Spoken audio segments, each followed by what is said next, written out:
UP के बांदा में गुरुवार को एक बड़ा हादसा हुआ। यमुना नदी पार करते हुए एक नाव अचानक पलट गई। इस हादसे में अब तक 4 लोगों के शव बरामद किए गए हैं, जबकि 15 लोगों ने तैरकर अपनी जान बचाई। अब भी 17 लोगों की तलाश की जा रही।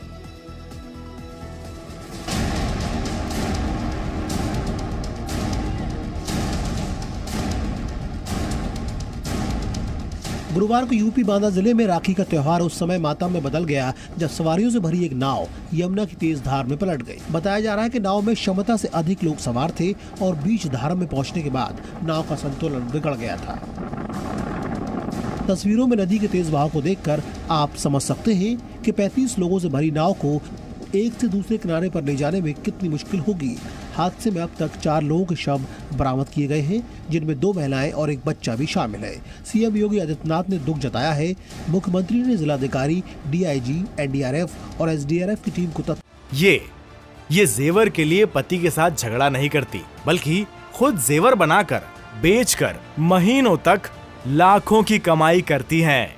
आपको भी कमाना है तो फ्रीडम ऐप को अभी डाउनलोड कीजिए। काल मौके पर जाने के लिए निर्देशित किया।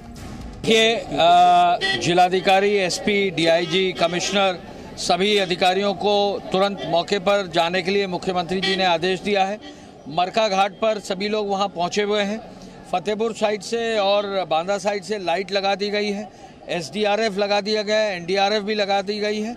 अभी लगभग 14-15 लोग जो है लापता हैं, उनकी पूरी खोजबीन की जा रही है। जिलाधिकारी फतेहपुर और एसपी फतेहपुर को भी कहा गया है कि वो भी दूसरी तरफ से जो है खोजबीन करते रहें।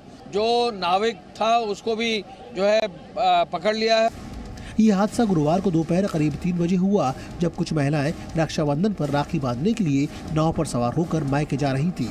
साथ ही उसमें कई और लोग भी सवार थे जो किसी काम से दूसरे किनारे जा रहे थे। नाव बीच नदी में पहुंची ही थी कि अचानक पानी का बहाव तेज होने से पतवार टूट गई और नाव अनियंत्रित होकर डूब गई।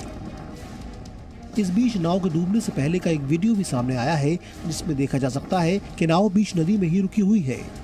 और फिर देखिए कैसे नाव पलटने के बाद लोग नदी में तैरते हुए नजर आ रहे हैं। चश्मदीदों के मुताबिक 10 से अधिक लोगों की मौत हो सकती है। नाव पर 20 लोगों के बैठने की क्षमता थी, लेकिन इसमें 35 लोगों के अलावा कुछ मोटरसाइकिल भी लदी हुई थी। जैसे ही नाव को मोड़ने के लिए सोचे, मोड़ने के लिए जो प्रोसेस होती है तो पब्लिक जो है भयभीत होती थी, जो जनता थी। तो इधर उधर जो हलचल हो गई थोड़ा सा, तो नाव जो है पूरी एक तरफ हो गई। जैसे एक तरफ हो गई, पानी पूरा नाव के अंदर हो गया, नाव डूब गई।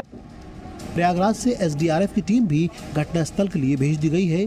फिलहाल रेस्क्यू ऑपरेशन जारी है और लापता लोगों की तलाश की जा रही है। ब्यूरो रिपोर्ट, जी। ये जेवर के लिए पति के साथ झगड़ा नहीं करती, बल्कि खुद जेवर बनाकर बेचकर महीनों तक लाखों की कमाई करती हैं। आपको भी कमाना है तो फ्रीडम ऐप को अभी डाउनलोड कीजिए।